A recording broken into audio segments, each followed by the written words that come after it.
et préféra fuir en mentant à sa petite amie ouvertement. Elle apprit la nouvelle plus tard, mais n'en fut pas la moins du monde vexée, car en cachant cette petite mésaventure, il évita que leur relation tombe à l'eau. Le courageux conquérant, bien qu'il pût passer pour un con errant, avait réussi sa mission en lui sortant une excuse bateau, mais la satisfaisant. Il existe un autre emblématique lâche, le père. Il préfère parfois procréer qu'éduquer et laisse sur le bord de la route quelques enfants abandonnés. Comprenez-le, le patriarche a des obligations, il doit ramener des sous à la maison. Il manque de dynamisme dans le foyer, nous disait la belle au père dormant. La lâcheté est-elle réellement à condamner? La lâcheté proteste et conteste, accepte les critiques. Il prend son courage à deux mains pour ne pas le faire tout de suite. Il hésite, s'extirpe de situations qui persistent à le faire dépérir. Il évite, s'agite, n'a pas peur d'être l'objet de poursuites. Il est le héros caché, le plus futé dans la jungle humaine, régi par la loi du plus fort. Alors, si le lâche est un courageux qui a des obligations, le héros est en réalité un lâche qui a des devoirs.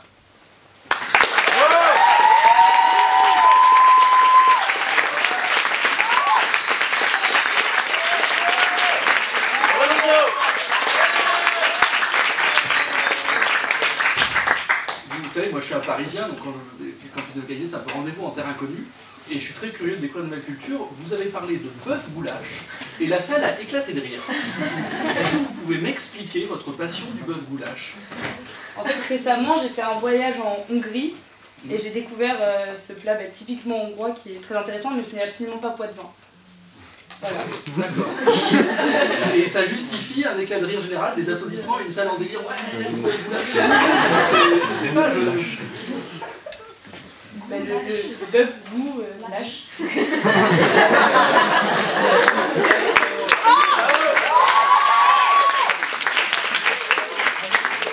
Du coup, je passe pour un con, merci. Alors, personnellement, moi j'avais complètement compris votre jeu de mots. C'est bon, c'est pas le cas de moi, j'avais noté aussi. Mais une autre question, vous avez beaucoup parlé des maris volages et des gens qui trompent leurs petites amies. Alors, si votre petite amie devait vous sortir une excuse après vous avoir trompé, quelle excuse vous trouveriez la meilleure? Je suis désolée, tu es communiste et du coup je n'arrive pas à m'y faire. On nous avait prévenu.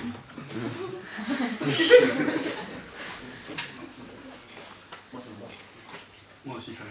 Merci beaucoup.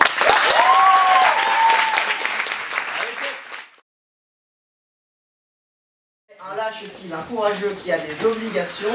À la négative, nous t'écoutons. Pensez-vous réellement que le courage existe? Je croyais que vous auriez laissé derrière vous cette naïveté infantile. Simplement par précaution, je dois vous confier que le Père Noël n'existe pas. Comme ça, nous vous épargnerons les cris d'étonnement. Au risque de vous décevoir, mes chers amis, le courage n'est que mirage, mais la couardise, elle, ne craint point la crise. Le pompier, par exemple, se faufilant entre les flammes d'un foyer flambant, est-il guidé par une fervente force? Ou est-il en réalité mort de peur dans son fort intérieur, mais préfère se brûler les orteils plutôt que de voir s'envoler sa fiche de paye? Et les élèves populaires que vous enviiez tant pendant votre tendre adolescence, ayez conscience qu'ils abritent derrière leur solide armure de bravoure et fierté un squelette de cristal qui tombera en miettes au premier coup légèrement brutal. Derrière le valeureux héros, constamment se cache un lâche, dénué de panache, sachez-le. Certains dissimulent honteusement leur lâcheté derrière de malicieux stratagèmes. Waouh! Un hologramme! Cet homme est vraiment novateur!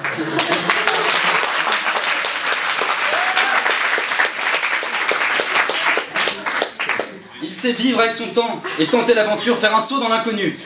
Mais quel génie, quel brillant esprit! Cet astucieux personnage s'inscrit dans la prestigieuse lignée d'Einstein, Descartes et Newton. Ou alors ce n'est autre que le plus grand des paresseux qui se réduit à se projeter un double de sa personne car il n'a pas le courage d'effectuer 2 meetings consécutifs. Le lâche est comme une tache de gouache sur le tableau de notre société. Un saxophone dans un quatuor à cordes.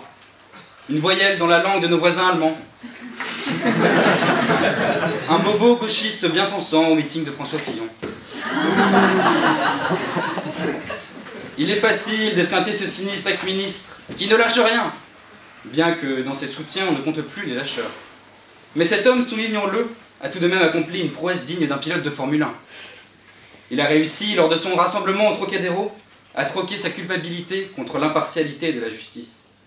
Avouez qu'il faut être doué d'un certain talent pour transformer sa lâcheté dans de sombres affaires en un courageux combat contre la justice pervertie.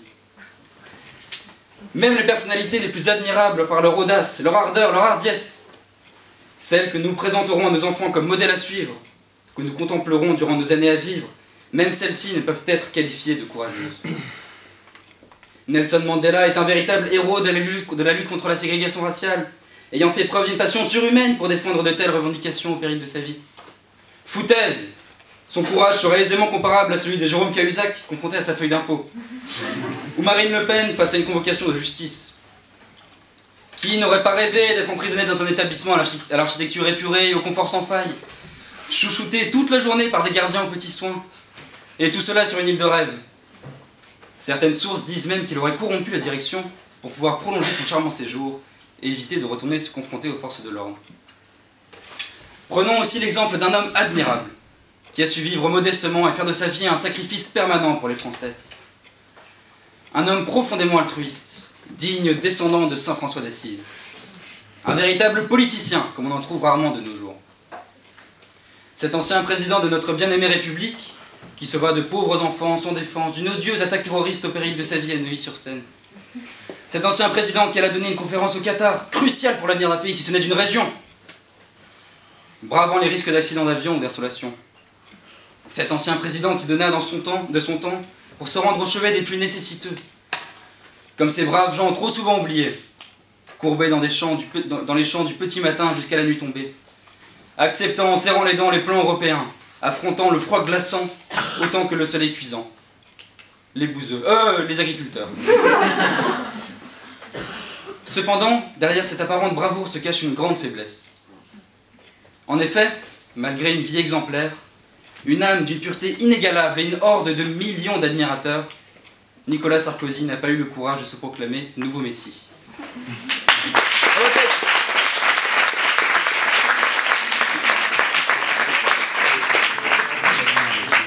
Vous avez 20 secondes pour me convaincre d'aller voter au Congrès UNEF. Écoutez, pourquoi aller voter pour des gauchos, en plus complètement utopistes Pour me convaincre. Ah oui, mais moi je ne vends pas mon âme au diable, monsieur. Pour me convaincre. Et écoutez, c'est important de combattre les inégalités. C'est un combat de toute une vie. C'est d'ailleurs habillé comme vous êtes que je pense que vous serez le plus crédible pour aller combattre les grandes inégalités, monsieur. Finalement, est-ce qu'un lâche, c'est pas un courageux, mais qui a de l'expérience? Eh bien, comme j'ai essayé de l'expliquer dans ce texte, les courageux n'existent pas et malgré la plus grande expérience, regardez Alain Juppé, qui a un âge maintenant très avancé et une expérience incroyable derrière lui. Même cet homme que on pourrait tous qualifier de grand homme d'un courage exemplaire, je ne suis pas sûr qu'on puisse le faire au final. Ça reste un lâche. Excusez-moi, je vous ai peut-être frustré. Vous allez voter Monsieur Juppé? Désolé. Et si c'est pas Nicolas Sarkozy, le nouveau Messie, pourquoi pas vous? C'est un gros honneur, mais moi je pensais plutôt à Emmanuel Macron. D'ailleurs, il y a un site www.enmarche.fr si vous voulez, vous pouvez aller vous inscrire, c'est très intéressant. Et n'oubliez pas les élections le 23 avril, hein, premier tour. Il est complètement dégoûté. Eh ben, merci beaucoup. Merci à vous.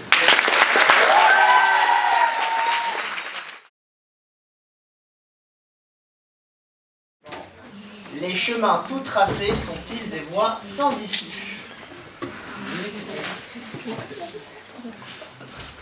Il avait l'air convaincu. Je vous jure, il en était certain. Dès ma naissance, le destin m'avait accordé 8 jours de vie. La Bible dit que Dieu, lui, a eu besoin de 7 tournées de la sphère bleue pour créer notre illusion. La Providence m'a été accordée par grâce un 8e jour de peine. Pas un de plus, pas un de moins. Dès ma naissance, mes jours étaient comptés, du bout des doigts de ma propre main. Je vous promets, il n'y a pas un jour qui passe sans que je puisse ignorer la question qui trouble mes nuits. Et si? Et si? Une idée si simple, 2 mots, 6 éléments de moins que les jours que je devais vivre, et pourtant ce bordel ivre qu'est devenu ma pensée. Et si, quelle façon de gêner. Et si ma tante n'avait pas été médecin? Et si ma mère n'était pas rentrée chez elle? Personne n'aurait peut-être remarqué qu'étant encore un bébé, je ne pouvais pas remplir mes poumons d'air car un poids somnifère pesait sur ma vie. Dans ma première semaine d'existence, 2 fois j'ai battu la mort. 1 fois par ma naissance, 2 fois par ma survie. Mais la Providence y tenait bien. Ce n'était point un secret que mon âme pendait depuis ce jour d'un fil trop fin pour ce poids trop lourd. Et les années passèrent. De la joie à la misère, le parcours de tout être humain est délimité par sa fin, celle que lui-même ne connaît pas. Vous voyez, il n'y a pas le choix. Le chemin est tracé d'avance, et tous ceux qui se lancent dans la quête de voies qui ne sont pas les propres finissent par se trouver finalement au dernier point. J'avais 2 ans lorsque ma sœur est née. Un petit bébé, bronzé par je ne sais quel soleil, poilu et petit, bref un rat. Je ne comprenais pas à cette époque-là que ma sœur, elle aussi, avait compté ses propres mois. 3 mois avant la naissance prévue, cette espèce de gamine, cette pâtisserie brûlée à moitié cuite, faute d'un feu trop vif, visait déjà son objectif de vie, à savoir la mort. Mon premier souvenir d'enfance est de la voir à travers la vitre de l'hôpital, un rat dans cette boîte de cristal que les grands nommèrent incubateur. 2 ans après, vint mon frère, et avec lui la fièvre vipère des années jeunes. Mais comme il était prévu par ma famille, nous menâmes tous les 3 une vie. Vous voyez bien, dès notre premier soupir, nos parents, l'air malin, la plume à la main, nous accordent des délires, des illusions, des frustrations, et nous devons être à la hauteur, car malheur à celui qui ne le serait pas. Et croyez-moi, ce n'est pas une erreur. Ce n'est pas une critique répétitive, c'est la répétition de l'erreur critiquée. Résultat, qu'importe si l'ennui nous mène au bord de la folie tant qu'on ait pris l'air d'avoir compris qu'on se trouvait à la fin du parcours. Ce sont des nuits qui crient au secours et des rêves qui se rejouent le jour dans la tête de tous ces malhonnêtes qui font semblant de réussir. Et il y en a pire. 2 fois le sommeil éternel a voulu éteindre ma chandelle de son bras glacé. 1 fois par le feu, l'autre par la buée. Et si, au lieu de me battre avec mon frère, j'avais délaissé cette mauvaise habitude du retard au profit de la ponctualité, nous serions-nous quand même coincés face à la fumée d'une vieille usine de gaz en flammes? Excusez-moi si je fais l'amalgame d'un ensemble de faits divers, mais se trouver à 4, dans une voiture fermée et immobile, et entendant des explosions qui se rapprochent, est sûrement le moment le plus proche à la mort que j'ai eu de ma vie. Et si? La question flippante. Me voilà seule, 18 ans après, encore jeune, un peu moins quand même. Comme tous ceux dans mon espèce, je suis née par bonté et je mourrai par paresse. Car à force de suivre mon chemin, je suis non seulement fatiguée, mais détentrice d'un passeport qui a désormais fait des voyages entre les cons et les sages, mais qui a dû à chaque fois les quitter. Voilà. Voyager, c'est dur. Surtout si on est tout seul. Oui, le chemin est tracé, les paysages sont divers, mais en soi, les affaires que nous gérons tout au long du parcours ne sont qu'une vaine préparation à la fin du voyage. Et comment affronter le terminus? C'est simple. Nous savons déjà, il n'y a pas plus. Le parcours est tracé, les chemins convergent. La fin, c'est la nuit, pour tous, sans exception. Il n'y a pas d'autre issue possible, mais au moins c'est remarquable. Chaque vie a un incipit et chaque mort un grain de sable.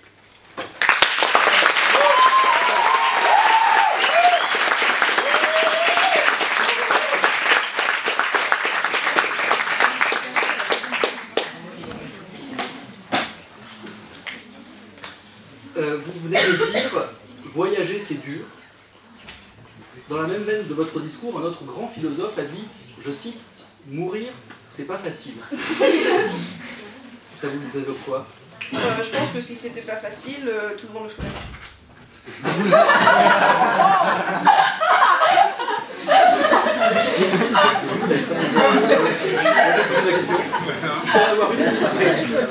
Dans la mythologie, il y a les 3 sœurs Park, il y a celle qui tisse la laine et la déroule, il y a celle qui l'enroule autour du fuseau et influe sur le sang de nos vies, et puis il y a la dernière qui rompt le fil le jour de notre mort.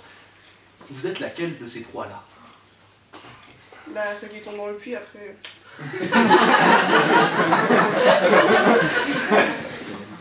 J'en ai pas d'autres. Hein, non, mais là, c'est dur de rebondir après ça. Je pensais à une phrase de Mitterrand pour le coup. Il disait « Je sais que je vais mourir, mais je n'y crois pas ». Vous y croyez, vous? Ah bah si. Il y a une putain d'ambiance. Vous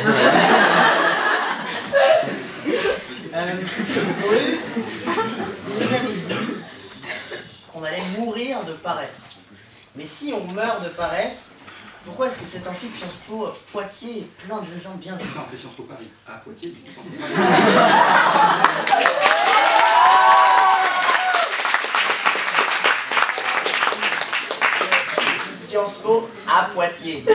et encore mieux. Vous avez bien dit, des jeunes bien vivants, ils ont juste commencé, j'essaie d'avancer un peu et on verra. Le sort des vaches est-il enviable? Écoutez, il faudrait que je pose la question à une vache. Si, je veux insulter personne. Merci beaucoup. Merci beaucoup.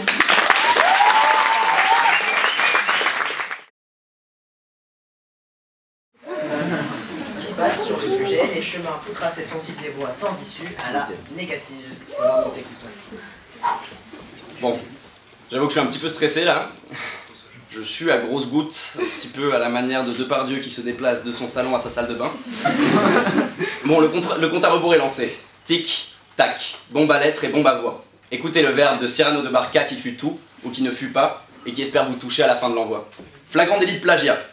Edmond Rostand s'est peut-être retourné dans sa tombe, ou sans doute pas d'ailleurs, puisque s'il est dans sa tombe, c'est qu'il est mort. Le mec qui a inventé cette expression avait visiblement un petit peu de mal avec les concepts de base de la vie. J'ai plagié donc, et sans honte. Ceux qui me connaissent savent pourtant que j'ai la critique outrancière et les goûts musicaux un poil condescendant. Il y a donc plus de poils sur mes goûts musicaux que sur mon visage. Alors trop souvent, c'est vrai, j'ai opprimé.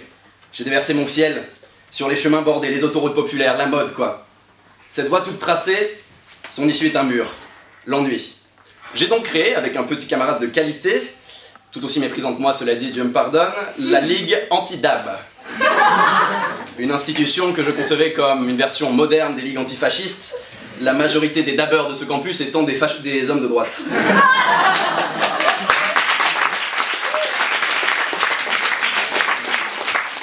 Alors j'ai brimé.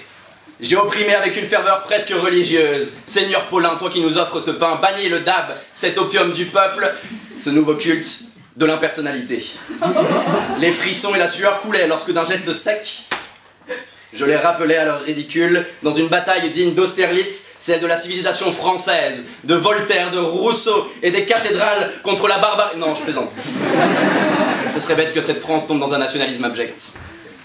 Mon histoire dans les ligues, elle a débuté à Barcelone. De la ligue anti-Harlem Shake à la ligue anti-Gangnam Style, pour finir dans la ligue anti-Macron, j'ai toujours combattu les effets de mode.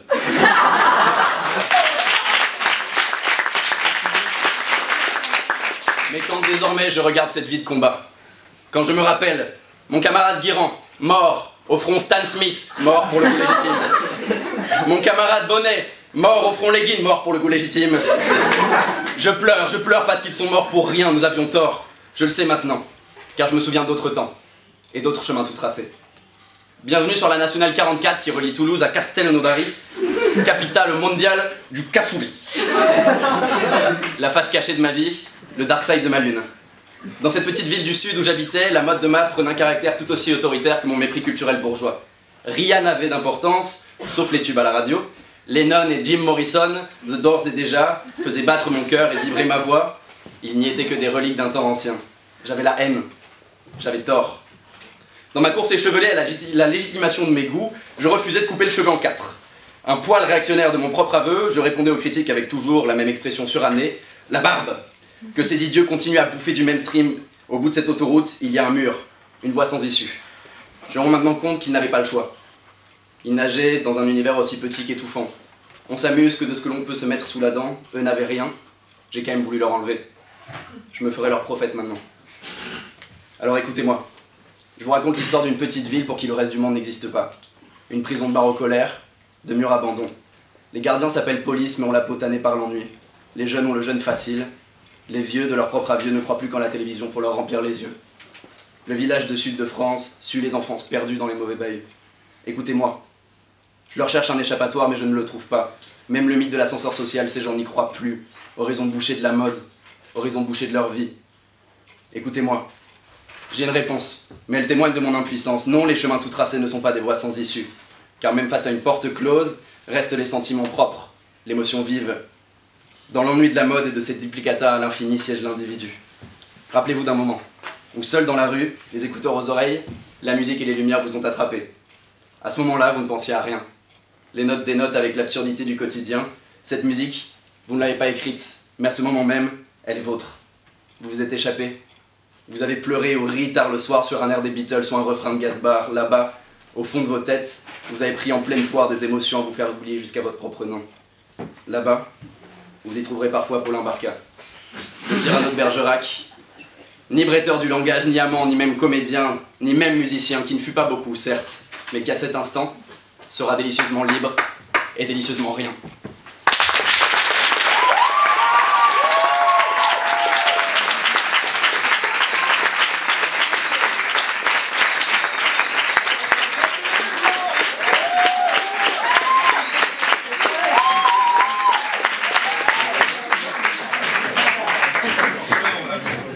L'élection présidentielle est-elle un chemin tout tracé? Ça dépend de si Mélenchon se casse une jambe, ne peut pas y aller, et il faut monter une alliance des gauches pour arriver aux 24%. Sinon, je connais qu'une seule expression qui peut répondre à ça, c'est qu'on est bien dans la merde. Vous nous avez décrit votre petit village entre Castelnaudary et Toulouse, et alors déjà, je trouve ça très méprisant pour la province. C'est vrai. C'est vraiment que je partage. Non, mais dans une partie du discours très célinien, et je me demandais, est-ce que vous iriez, vous, au bout de la nuit, avec moi? Écoutez, volontiers. Il faudrait régler quelques petits détails pratiques. Une question de diamètre notamment. Pour le reste, on ne se connaît pas, peut-être qu'on se trouverait de charmante compagnie, on pourrait écrire des poèmes et boire de l'absinthe.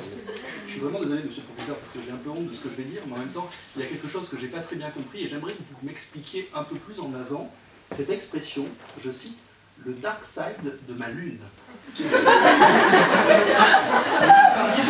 Exactement. Alors c'est une référence. Oui, c'est évidemment ce que nous avons compris. D'accord. Oui, non, je n'ai pas une demi-fesse. C'est la question, oui. Je suis né parfaitement doté. Chemise blanche, jeans, ceinture en cuir, jeans slim un peu retroussé, converse blanche. Et je vous cite, j'ai toujours combattu les effets de mode.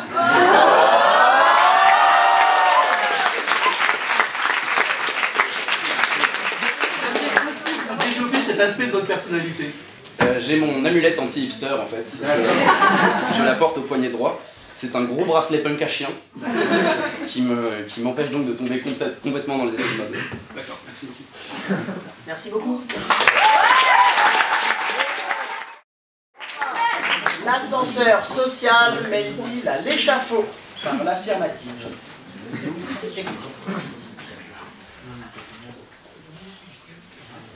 Le roi entra pour voir ceux qui étaient à la table. Il aperçut là un homme qui n'était pas revêtu d'un habit de noces. Il lui dit, « Mon ami, comment es-tu entré ici sans avoir un habit de noces ?» Cet homme eut la bouche fermée. Alors le roi dit au serviteur, « Liez-lui les pieds et les mains et jetez-le dans les ténèbres du dehors, là où il y aura des pleurs et des grincements de dents. Car il y aura beaucoup d'élus. » Non, absolument pas. Il y aura beaucoup d'appelés, mais alors là, très peu d'élus.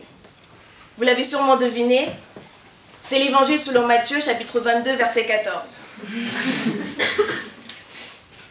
Mes frères et mes sœurs, confessons-nous.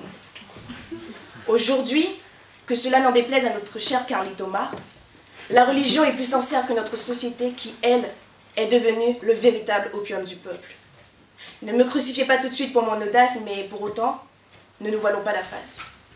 Tenez par exemple, à tous ceux qui croient que l'école républicaine donne la possibilité de prendre un ascenseur qui permettrait d'atteindre les plus hauts étages de la pyramide sociale, et à tous ceux qui croient et que cela ne dépendrait que de la volonté de chacun de réussir.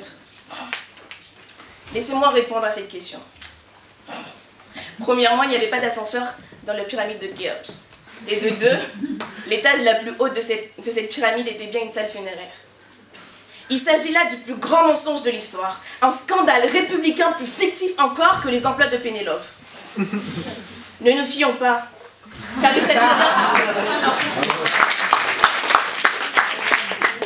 il s'agit bien d'un rêve illusoire perpétré par une élite pour se conforter dans sa position et contrôler une classe défavorisée en lui faisant croire qu'il y a une place au soleil. Une élite qui incite à une conquête du monde avec le mythe d'une certaine terre promise, si on peut le dire comme ça. Le mot d'ordre, monter, s'élever, grimper. Et surtout, n'hésitez pas à lapider les autres sur votre chemin. C'est pas chic, mais ça fait bon genre. Comment ne pas perdre la tête quand on devient un peu trop audacieux?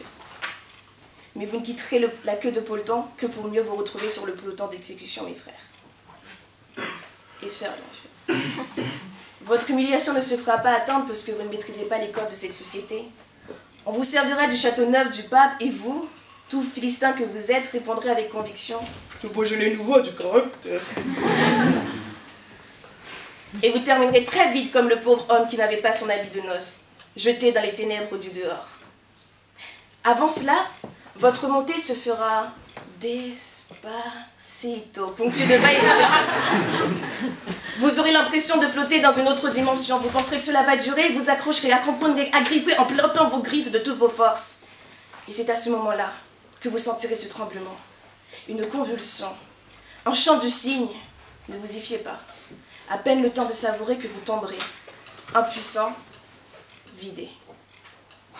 Pour les 99% qui restent, cet ascenseur social restera bloqué, toujours en panne.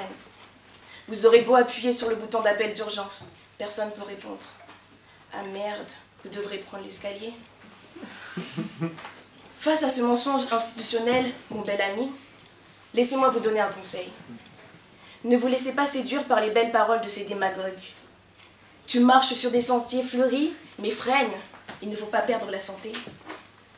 Tu crois descendre les Champs-Élysées, mais te voilà déjà au tartare, car tu es mort, mon ami. L'échafaud est derrière toi.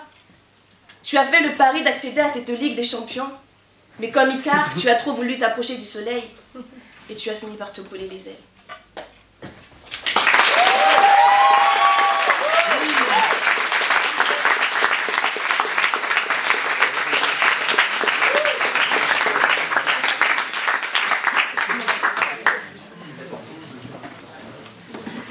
Est-ce qu'on peut faire semblant d'être un beauf?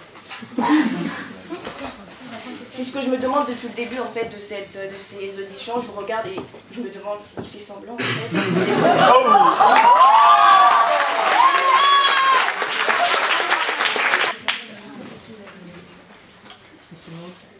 Merci beaucoup.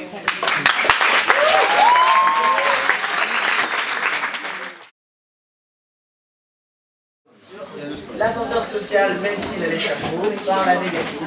Alors, ça sent bon.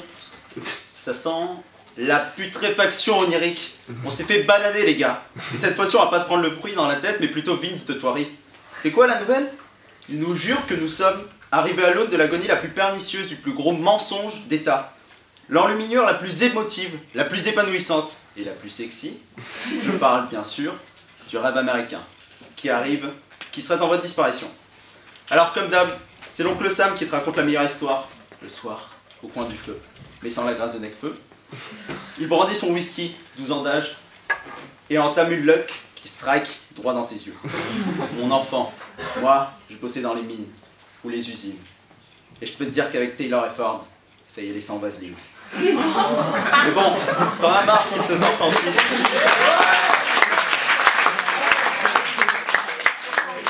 T'en as quand même marre qu'ils te sortent le même baratin d'émancipation, où ils se rebellent contre l'établissement, le quitte, fonde une entreprise, devient riche, et donc revint dans le même établissement. Bref, le disque est rayé, Samy commence à se faire vieux, et tu te demandes s'il va pas te repasser dans les prochains jours. Ok, mais alors c'est quoi à la fin? Tu te résignes? Tu résumes ta vie tranquillement à faire la queue pour monter sur la barre de Caron. Et puis, t'imagines si c'était le cas? Google et Musk travailleraient seulement à élaborer un dernier selfie, post-mortem, bien badass, en PP ça tombe bien, l'option vidéo te permet d'entamer même l'international avant de retourner labourer les champs d'Hadès. Le roi est mort, vive le roi.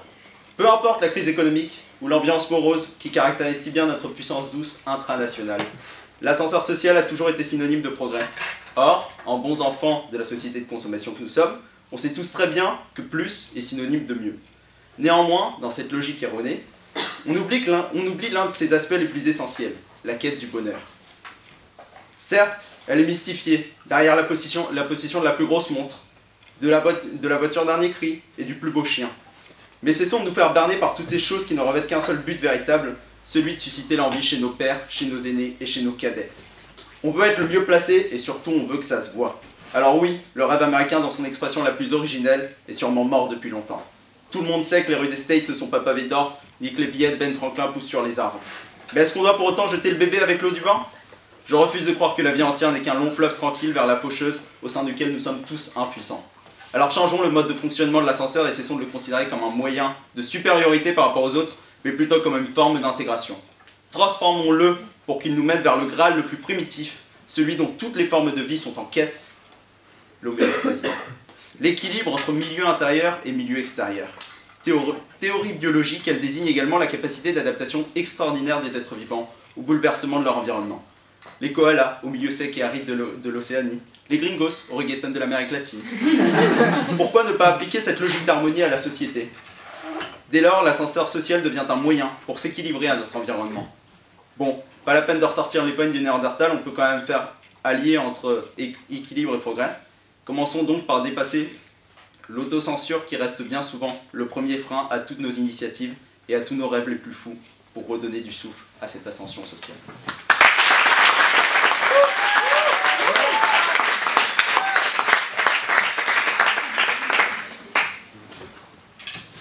Ben moi j'ai.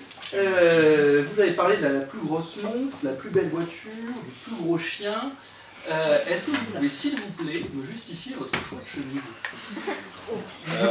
C'est un cadeau de ma mère et elle m'a dit de le porter dans les occasions où je me sentirais le plus à l'aise.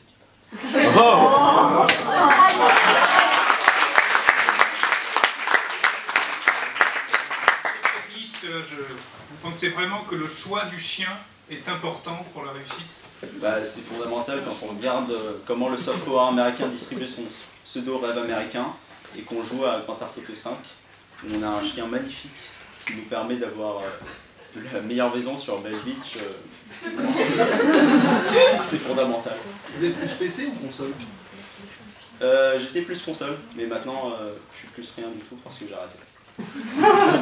Vous êtes plutôt homéostasie ou holomorphisme?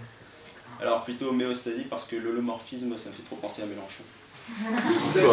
Vous êtes plutôt Stasi ou Waffen-SS? Stasi parce que j'ai fait un exposé sur les totalitaristes il n'y a pas si longtemps que ça et je trouve ça carrément plus badass. Merci beaucoup.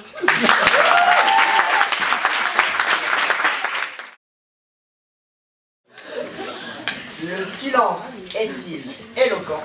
À l'affirmative.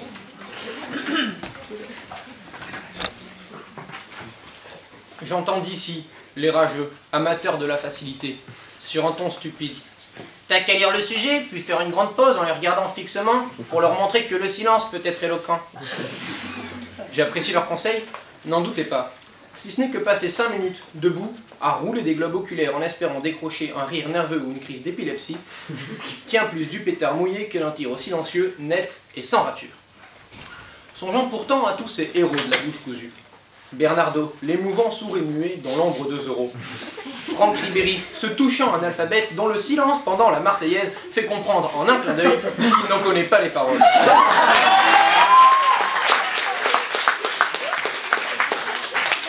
Pensons aussi à ces combattants quotidiens du mutisme, ces Guillaume, ces Maria, hurlant de joie après leur premier match sur Tinder et dont les silences pesant autour d'un café partagé suffisent à comprendre leur détresse, Photoshop et d'une injustice criante et laissent les auteurs de shop manqués abasourdis.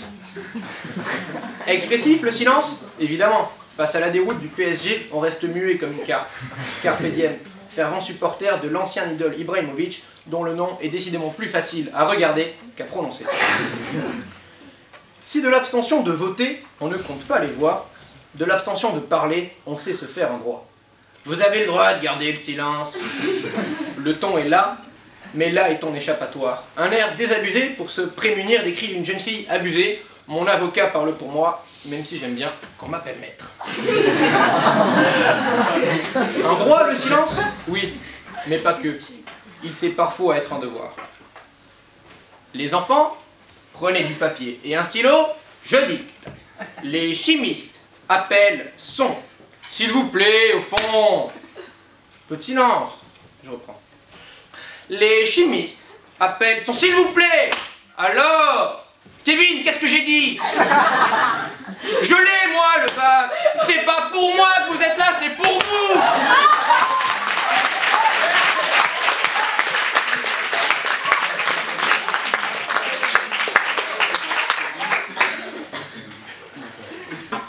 Mais vous êtes-vous déjà demandé que voulait vraiment vous dire monsieur Bertrand de Valagande, professeur de sciences au lycée public Edgar Quinet de Bourg-en-Bresse, en vous demandant de faire silence? Ou mieux, vous êtes-vous déjà demandé quel était le vrai message qu'Élie Yaffa, dit Bouba, ou le duc de Boulogne, voulait faire passer lorsqu'il dit, je cite, « Ferme un peu ta gueule et va me faire un steak frites. Tu m'as fait mal au crâne, je suis à 2 doigts de court-circuit. » Fin de citation. Eh bien, je suis prêt à parier que presque tous autant que vous êtes, vous n'avez pas la réponse à cette dernière question. Ce qui, au fond, n'est pas si grave, puisque l'artiste lui-même n'a pas la réponse. Ce qui n'est pas étonnant, puisqu'il ne s'est pas posé la question. Preuve est donc faite que, si le silence est d'or, c'est qu'il veut parfois dire bien plus de choses, et les dit mieux que des phrases trop longues et complexes dans lesquelles on tente désespérément de rajouter d'admirables et bruyants adjectifs qualificatifs qui font qu'au final, on se perd dans tout ce tumulte de mots qui finit par faire un vacarme à peine audible et tout juste compréhensible. Vous l'aurez compris, le silence est une caisse de résonance qui fait écho au raisonnement. Alors 1, 2, 3, roi du silence, et que la fête commence.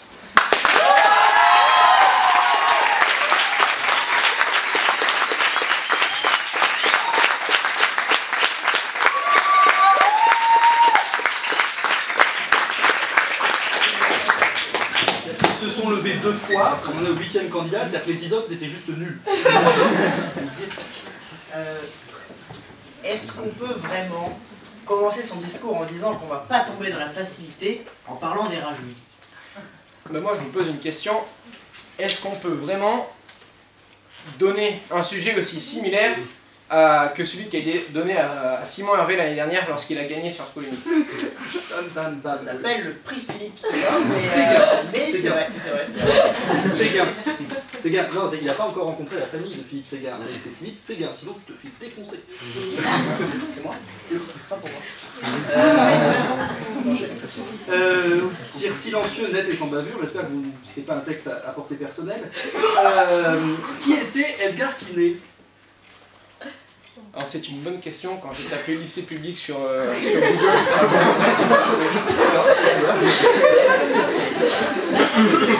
Un sujet sur le silence, pour vous, ça a quand même dû être dur. Ouais, j'ai dû beaucoup travailler et me remettre en question, mais j'ai donné Et donc vous n'avez pas réussi. un moyen. Vous considérez que c'était moyen? Ah, c'était même nul, je pense. Vous êtes nul? Ben, c'est ce que mes parents ont toujours essayé de me faire croire, mais...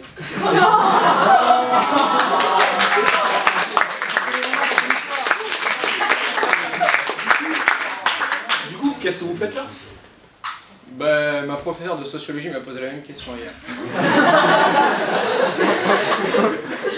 La référence à Kevin alors qu'il n'était pas là, c'était... C'est une autre question, mais qui ne va pas rentrer dans ma critère de notation. Les trucs Tinder là du début, vous visiez qui dans la salle? Parce que moi j'ai repéré les types sur tout le monde.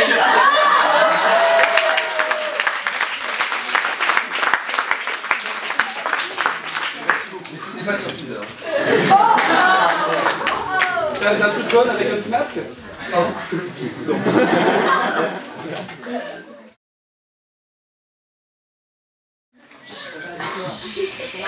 Le silence est-il éloquent? À la négative. Victoire, nous t'écoutons. Un grand dicton du célèbre poète portugais João de La Fontaine dit la chose suivante sur le silence. Rien ne sert de se taire, il faut parler par pain. Je lui trouve là un propos fort pertinent, et comme écho à Narcisse, je me permets de reprendre les dernières paroles de sa fable pour servir ma thèse. En ce beau matin poitevin, il me revient de vous toucher mot sur l'importance organique de s'époumoner, sur ce qui vous tient à cœur, de s'égosiller sur ce qui ne vous rend pas indifférent, surtout quand vous avez foi en votre ressentimus vis-à-vis d'une cause que vous ne laisserez pas passer à la rate. Parce qu'il faut pancréas se laisser prendre pour des abrutis, faut pas décolonner quand même. C'est bizarre, quand j'ai fait ce discours à la faculté de médecine, j'ai eu un peu plus de succès. Enfin bon, après ces quelques tergiversions peu productives, je m'attaque au vif du sujet. Le silence est-il éloquent? Oh, croyez-moi, on serait tous des grandes gueules si on en avait l'occasion.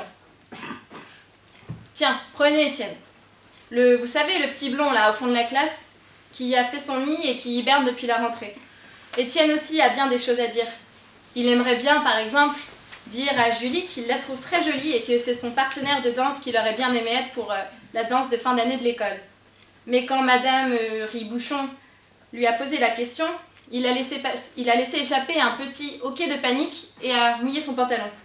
Ce qui lui a valu bien des moqueries de ses camarades intransigeants.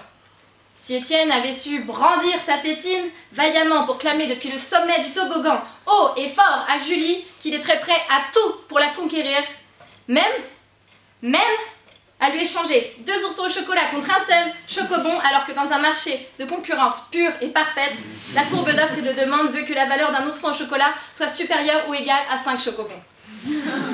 Si Étienne était parvenu à s'affirmer et à rompre le silence, la situation aurait été tout autre, je peux vous l'assurer.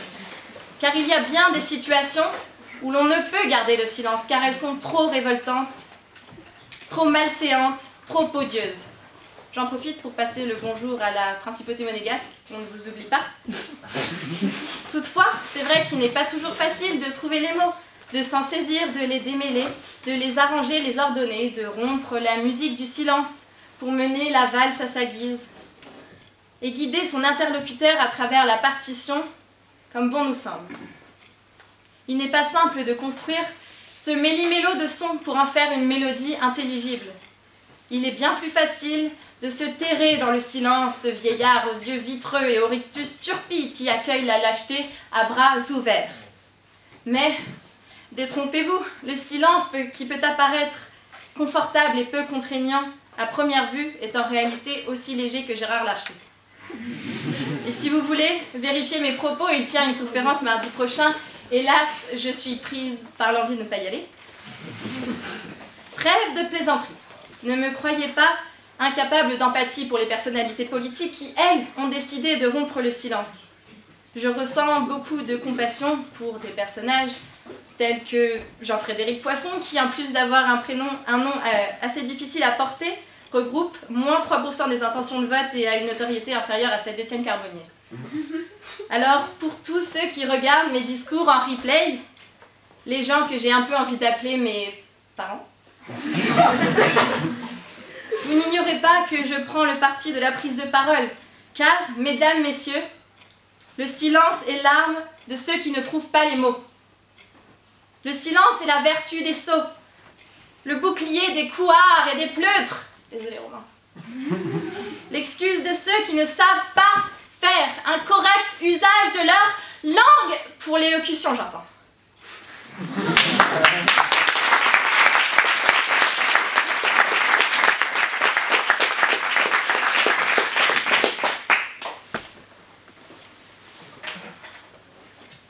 Est-ce que ce serait plus facile de gagner pour Jean-Frédéric Poisson s'il s'appelait Victoire?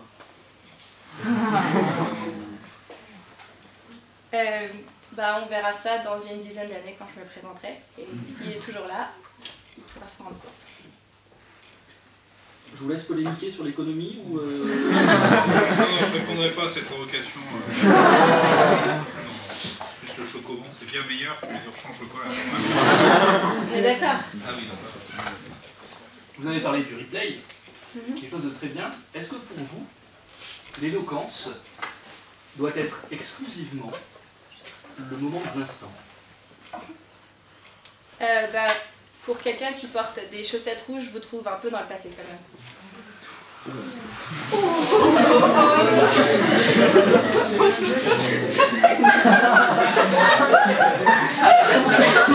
On a retenu, mais c'est une vraie question. Est-ce que pour vous, l'éloquence, ça tombe sur vous, peut se vivre par procuration?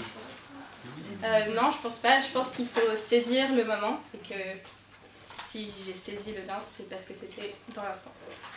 D'accord, merci.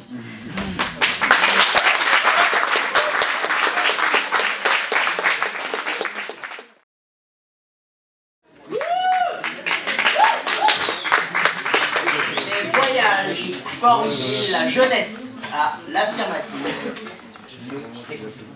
Merci. Je n'ai jamais voyagé. Jamais. Et je sais bien que la plèbe, qui a déjà eu l'honneur de m'adresser la parole, sera étonnée de ces quelques mots. Mais où donc as-tu vécu, Enzo Sacré Lascar me demande-t-il, des étoiles dans les yeux. J'adopte alors un air concentré, je fronce les sourcils, je plisse les yeux, et compte sur mes doigts, pour bien leur montrer que mes 2 mains ne sont pas suffisantes pour compter tous les pays que j'ai parcourus. Malaisie, Argentine, Taïwan, Jordanie, Grèce, Espagne.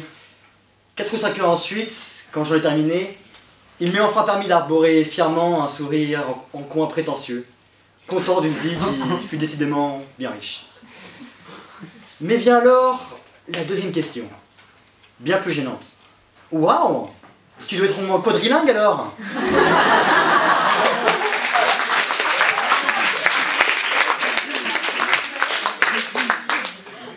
S'ensuit généralement un silence gêné auquel j'essaie de mettre fin en m'exprimant avec mon meilleur anglais possible. Oh yeah, I speak very well in English. Suivi d'un y puedo hablar de las nociones de mitos y héroes.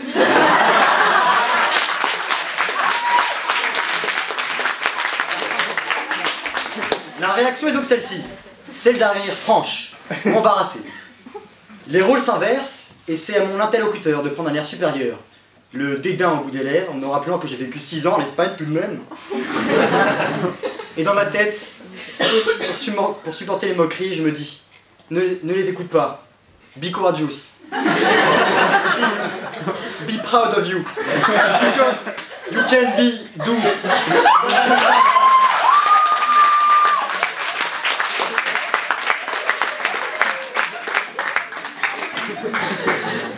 Mais au fond, je sais qu'ils ont raison. Je ris de ces bouffons qui troquent leur maison de campagne avec jacuzzi dans le Poitou pour un hôtel avec piscine dans les montagnes du Pérou. Je ris de ces idiots qui, aussitôt arrivés à leur hôtel à Brasilia, un exemplaire de Paris Match sous les bras, se précipitent sur la télé pour regarder TV5 Monde. Je ris de ces imbéciles qui se moquent de l'étrange accoutrement de cet homme en peignoir en le désignant non pas d'Esca dans le Sofitel, mais un bédouin sur les plateaux de Petra. Je ris d'eux, je ris de moi, et Montaigne riait déjà de nous, il y a 400 ans. Enivrés de cette saute humeur, de s'effaroucher des formes contraires aux leurs, il leur semble être hors de leur élément, quand ils sont hors de leur village. Non, voyager ne signifie définitivement pas de transposer son univers dans un autre lieu, aussi lointain soit-il. Je n'ai jamais voyagé, car comme la tortue, j'ai transporté mon confort partout avec moi, et ce tort me tue. Car rien ne sert de se couvrir quand il faut partir, et point. Je me carapate donc sans ma carapace tout de suite, en caressant cette philosophie facebookienne. Voyager, ce n'est pas le regard que vous portez sur le paysage qui doit changer, mais votre regard lui-même. Voyageur immobile, jusqu'à présent, plongé dans les livres, aux côtés de Céline jusqu'au bout de la nuit, aux côtés même de Tom Tom et Nana, de Max Lily, de Boule et Bill, et pour les moments sous la couette, de Jackie Michel. Alors oui, je crache sur mon passé. Enfin, je sors de ces chemins tout tracés. Sur la route de Jacques Kerouac, ivre, je crève de ne pas assez vivre. Comme Ulysse, guidé par la volonté des dieux. Alex Supertrambe, guidé par sa soif de liberté. Ou Alice au pays des merveilles, guidé par une prise excessive de LSD. C'est à moi, maintenant, de faire mon voyage initiatique. Car oui, les voyages sont formateurs. Et d'autant plus pour la jeunesse. La preuve, qui va en 3A en s'exclamant « Ok, maintenant il est temps de mettre le paquet niveau boulot, il faut que j'ai une super note pour mon master non sélectif. »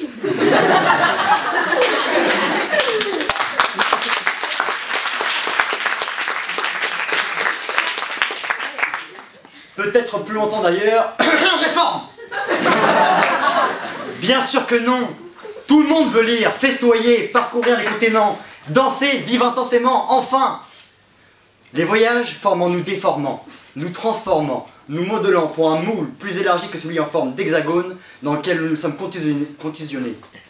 Billy Elliot s'enfuit d'une Angleterre qui se rit de lui pour finir canonisé en Billy Salcero Elliot en Colombie.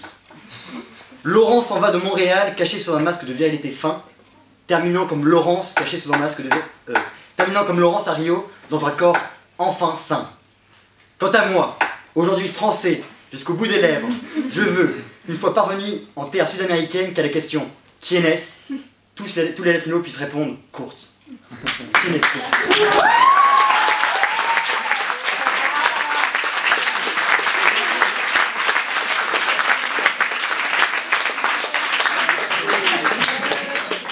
J'ai deux petites questions. D'abord une très rapide. Combien de pays reconnus par l'ONU ?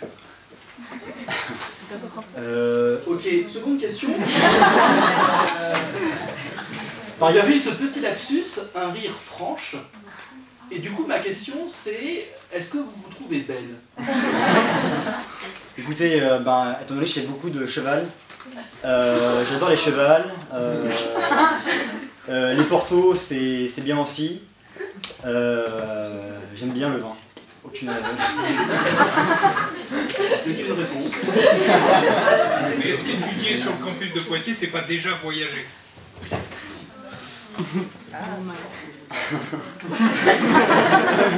Écoutez, moi je vous dis oui, et j'ai d'ailleurs une pensée émue pour les petits Parisiens que nous avons devant nous, qui sont restés dans leur ville morne et froide, pluvieuse en plus, avec des gens banals et... Les gens banaux. C'est ce que je cherchais. Donc, question d'un petit Parisien qui va décider si vous passez ou pas. C'est faux. Qu'est-ce que ça vous apporterait de voyager jusqu'à Paris pour venir en demi-finale? Ça m'apporterait déjà, j'espère, une seconde possibilité pour vous de m'appeler Kenesco, on n'aime pas Keniko.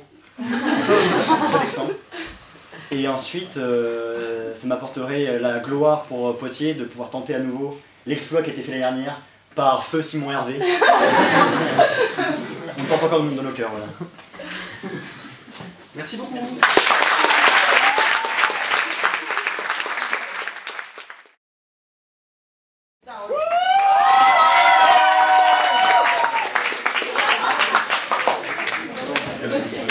Les voyages forment-ils la jeunesse à la négative? Non.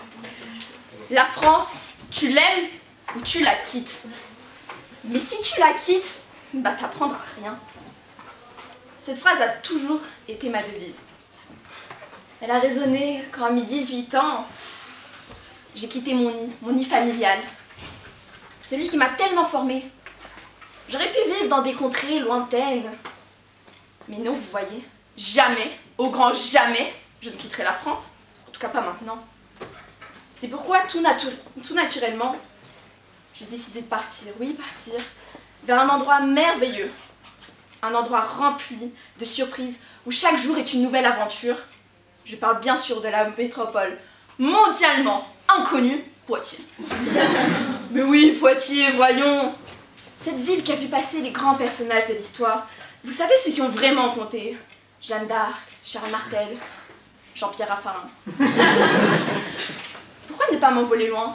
Pourquoi ne pas partir à l'étranger, me direz-vous? Je pense qu'il faut profiter de toutes les richesses de son pays natal avant de partir à l'étranger. Sinon on n'est pas prêt. On n'est pas prêt à affronter tous les dangers. On va se faire bouffer. Surtout si on sait tout ce que nous offre notre patrie d'origine, la France. On est tellement bien chez soi, non? Vous savez, vous l'avez tous eu, hein, cette sensation quand on est chez nous, avec notre famille, papa, maman. On fait tous les Noëls, on fait toutes les fêtes ensemble. Cette sensation toujours agréable, toujours, que rien de mal ne pourrait nous arriver. Que enfin on est chez soi. On l'aime tous dans cette sensation. Imaginez-vous un endroit comme la Sarthe, si incroyable que même si on peut travailler au Palais Bourbon, à Paris, eh bien non, on décide de développer le télétravail et de rester en Sarthe. N'est-ce pas merveilleux comme message? Moi aussi je pense qu'il faut cultiver son jardin. Cela implique une certaine stabilité, ne pas partir à tout va. Moi, mon jardin, ma campagne sartoise, moi, elle est belle et elle n'a rien à lui envier. Ma France à moi, comme disait Diams, c'est celle de mes ancêtres, peut-être pas gaulois. C'est une région qui a pour tracteur des wagons de métro et qui a comme champ des cités HLM à perte de vue. Ma certaine idée de la France, ma campagne sartoise à moi, eh bien c'est Saint-Denis et c'est les 9-3. 93.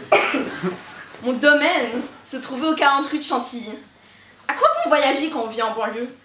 Je pense que rien ne sera jamais aussi formateur que ma banlieue.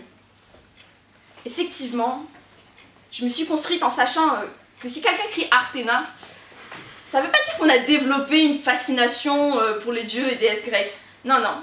C'est juste que la police arrive et franchement, mec, faut que tu cours ou que tu rentres chez toi tout de suite. Je me suis formée en sachant que si j'avais besoin de trouver quelque chose, il y avait toujours en face de chez moi la Fiat 500 blanche. Vous savez, celle qui sent hyper fort et tout. Oh là là. En banlieue, on fait vivre les valeurs de la République, oui. On les fait vivre. Les valeurs de Voltaire, les valeurs de tolérance et de liberté. Moi, je les apprenais chaque matin en regardant ce magnifique tag « Nique la BAC » devant mon collège. Vous voyez, rien ne pourra jamais remplacer la banlieue. J'aurais pu partir au bout du monde, j'en aurais jamais autant appris sur moi-même et sur le monde. Je pourrais peut-être comprendre les vertus formatrices d'un voyage avant, mais maintenant, quand de Paris à New York, on trouve les mêmes brunchs, qui plus est à 20 €, enfin non, là c'est mort, moi j'avais un grec à 5 €, non c'est mort, qu'on retrouve les mêmes brunchs, vous voyez, moi je dis, la Terre elle est mondialisée, on voit ces modes de vie s'uniformiser, la fin du monde est proche, les hipsters ont envahi la planète, qu'on fait les mêmes tours touristiques, que 50 autres touristes, la même photo que des milliers, voire des millions de personnes, mais qu'apprend-on ? Si nous faisons vraiment des voyages initiatiques qui correspondent vraiment à nos attentes, à nos désirs, bah ces voyages seraient peut-être formateurs. Mais maintenant, quand nous voyageons, quand nous sommes comme un vaste troupeau qui va de ville en ville, de monument en monument, tout ça parce qu'une sorte de guide avec son parapluie rose nous a dit que c'est bien, il fallait faire ça, et pas parce qu'on en a vraiment envie, bah franchement, à quoi bon voyager ? On en est arrivé à un endroit où on idéalise beaucoup trop les voyages et on en vient à beaucoup plus rêver du voyage que vraiment de ce que ça pourrait nous apporter. Franchement, moi je pense aux 20 petits pauvres japonais qui chaque année contractent le syndrome de Paris et rentrent dans des hôpitaux psychiatriques. Moi franchement, je pense au pauvre Bourdieu. Si vous entendez dire que les voyages forment la jeunesse, il se serait retourné dans sa tombe. Non. Ce qui nous forme vraiment, c'est notre famille, notre entourage, les médias bobos gauchos alliés aux juges qui participent à la spirale conspirationniste contre des hommes justes et bons comme François Fillon. Moi, vous savez, je suis pauvre, je n'ai pas voyagé, mais j'ai quand même une jeunesse formatrice. Je suis devant vous, c'est la preuve.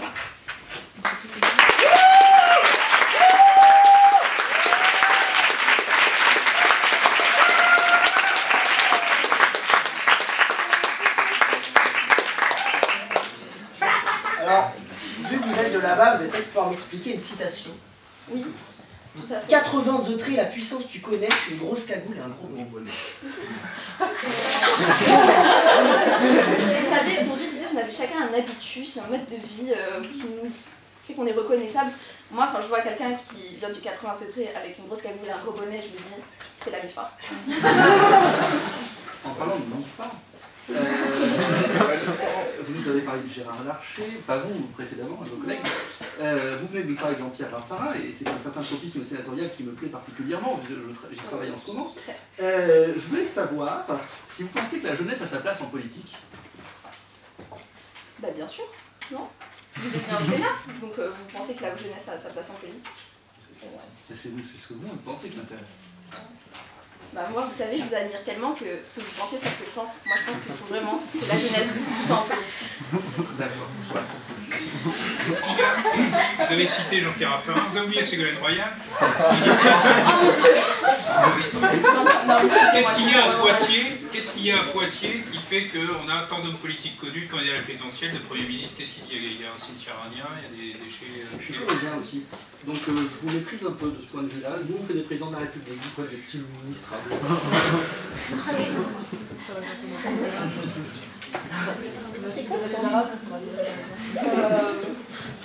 Moi, j'aurais pas la prétention vraiment de dire qu'est-ce qu'il y a à Poitiers. Je sais pas, je crois qu'il y a une sorte d'attraction comme ça. Moi, j'étais très bien et pourtant chaque jour, je me réveillais en Poitiers, faut que j'y aille. Et dès que j'ai eu 18 ans, je suis venue, je sais pas, peut-être des gens beaux, intelligents, comme vous. Bon, bah merci beaucoup.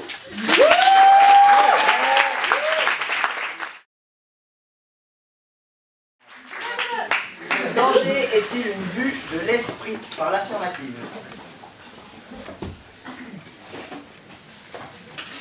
Le danger est une vue de l'esprit?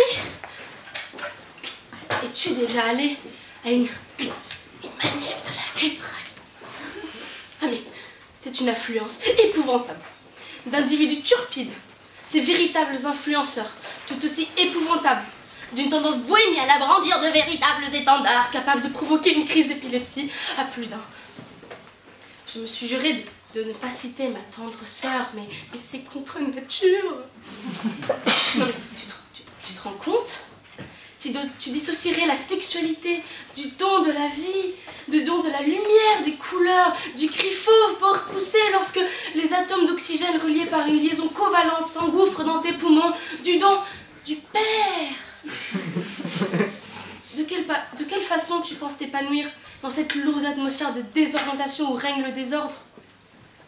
Il te faut pouvoir épanouir ton âme, la laisser chevaucher librement parmi les plus belles plaines, les champs les plus purs, les bois les pommiers les plus éblouissants. L'épanouir bien entendu avec un individu du sexe opposé. Je dis bien du sexe opposé. Tu ne voudrais pas te mettre dans une situation contraire à l'épanouissement spirituel de l'âme, n'est-ce pas? Non. Tu fais ce qui est nécessaire pour te tenir hors danger, parce que ce mélange malsain présente un danger pour l'humanité. Il menace lui-même la survie de l'espèce humaine. Tu seras d'accord avec moi, elle est d'une gravité équivalente au meurtre. Et non, ne me jette pas ce regard affolé. Tu conserveras ta vie libérée des malheurs tant que l'esprit que tu gardes derrière ton regard vers les horizons les plus saints, rieurs et les voies des lueurs. Tu me suis pas? Laisse-moi te convaincre et t'introduire au génocide le plus colossal que l'humanité n'ait jamais connu. Et eux, toi, tu ne laisses pas leur esprit vivre. Dans ce monde où existe le réel, tu ne laisses pas voir ce qui est naturel. Ce qui est destiné avec une fatalité telle, sous prétexte que c'était accidentel. Accidentellement, tu la crois tranquillement, négligeant le cri en elle, criminel. Mais pour ces bandes de misanthropes sophistiqués, ce n'est pas une vie dont on parle. Hein, ce n'est qu'un gros bout de chair rose, un peu flasque, pourvu de bras et de jambes et d'un cerveau lilliputien. Laisse-leur le pouvoir entre leurs mains et observe la ruine de tout le genre humain, la dépopulation des villes, la raréfaction de l'élite et de la race humaine. Ne me prends pas mal, hein, c'est beau, c'est bouleversant et émouvant, ces femmes qui se battent pour faire ce qu'elles veulent de leur corps, tout ça, mais et l'enfant qui ne court pas dans le jardin, qui ne se balance pas dans la balançoire, qui ne te demande pas de lui acheter une glace à la vanille parce que le chocolat c'est nul. Il parle, lui. Écoute-moi, ce danger est réel.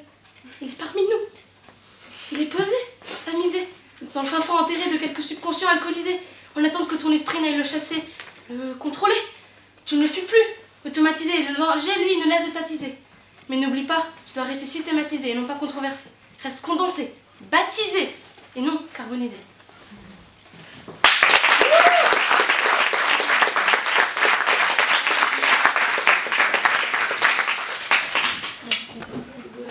J'ai pas de questions. Est-ce qu'après ce discours, c'est vous qui êtes carbonisé? Écoutez, mon nom de famille c'est Abenhaïm, je vous laisse...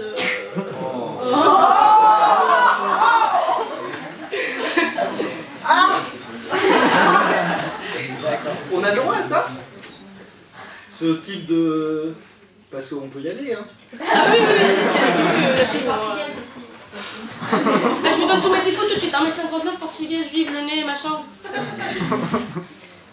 D'accord.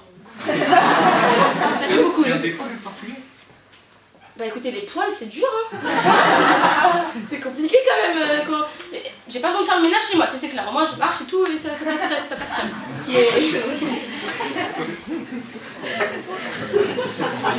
Croyez-vous aux forces de l'esprit? Aux forces de l'esprit? Oui.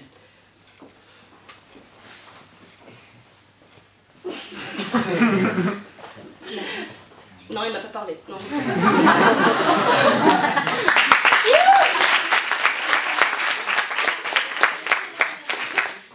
Le plaisir est-il une vue de l'esprit? Mon copain pense que oui. Mais non, non. C'est lequel dans la salle? Lui là.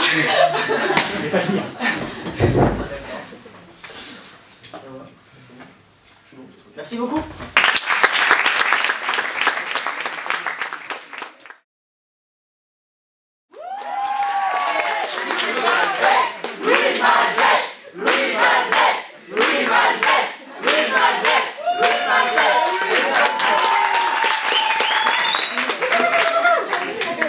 C'est meilleur pour la fin, manifestement.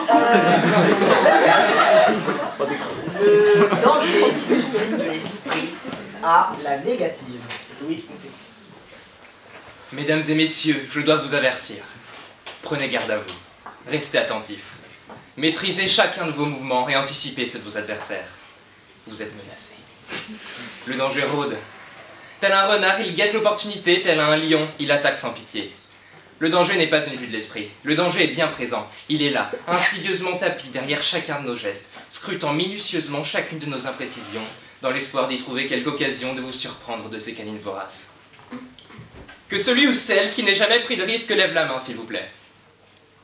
Merci beaucoup. Vous êtes la preuve, s'il en fallait une, que le danger n'est point une vue de l'esprit, cet aphorisme n'étant pas une aporie, mais bien une maxime qui, loin de toute escroquerie sémantique, est une description parfaite du monde dans lequel on vit. Un monde au sein duquel toutes nos actions sont empreintes de danger. Alors oui, je sais. Premier cours de microéconomie, première année. Le professeur, Étienne Vasmer, dit Étienne pour les intimes, dit Titou pour sa maman. Bref, ce professeur nous déclare « Tous les individus présentent une aversion au risque ». Mais pourtant, le risque n'est-il pas la meilleure chose qui nous ait été donnée? Ce concours d'élégance pourrait-il simplement exister si personne ne prenait le risque de s'y présenter? Tous ces couples s'enlaçant et s'embrassant dans une fracassante absence de pudeur pourraient-ils exister si personne n'avait un jour pris le risque de faire le fameux premier pas? Si la vie est tout, sans le risque elle ne serait rien. Le risque, c'est cette lisse sensation face à laquelle se tarissent les plus grandes de nos aversions.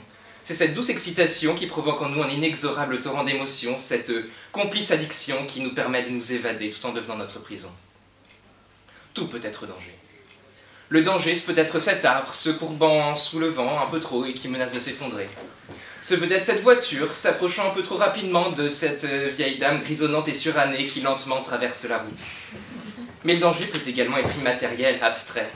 Le danger peut provenir de mots ternes, sorte de clause ad vita aeternam inscrite sur le papier ayant souvent force de loi chez les pauvres hommes que nous sommes. On ne parle jamais assez du danger des mots. Ils peuvent pourtant être vecteurs de danger, en ce qu'ils forment entre eux des idées, nous assujettissant à ce que leur auteur aura décidé. Qui ne s'est jamais senti menacé en lisant des messages tels que « Est-ce qu'on peut se voir ? Il faut qu'on parle. » Si encore le traditionnel « Votre relevé de notes est désormais disponible sur notre... »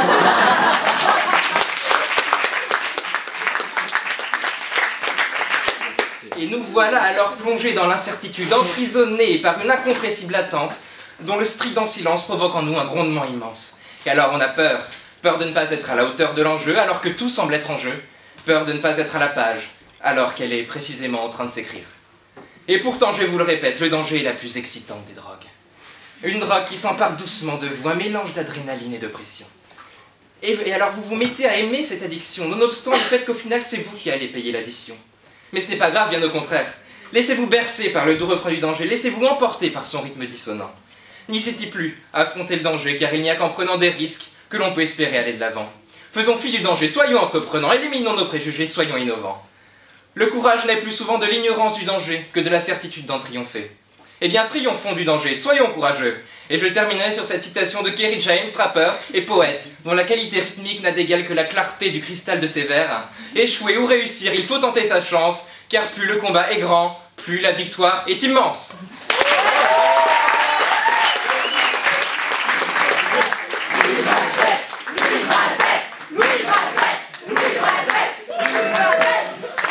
Et donc vous faites des amis nazis.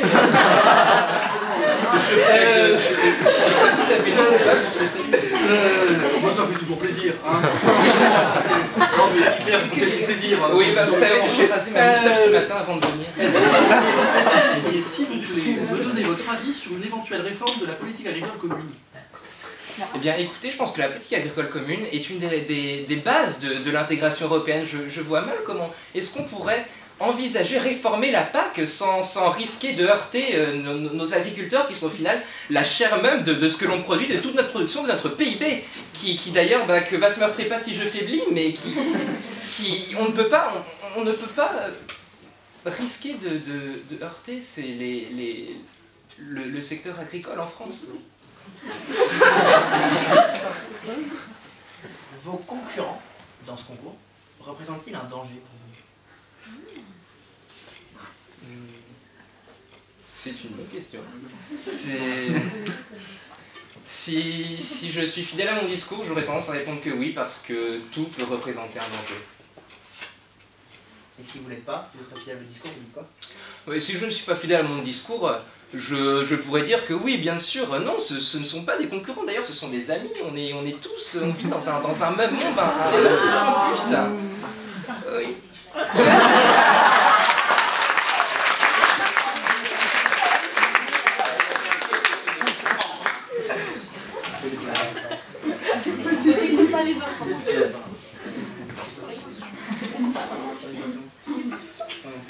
Merci beaucoup. Merci.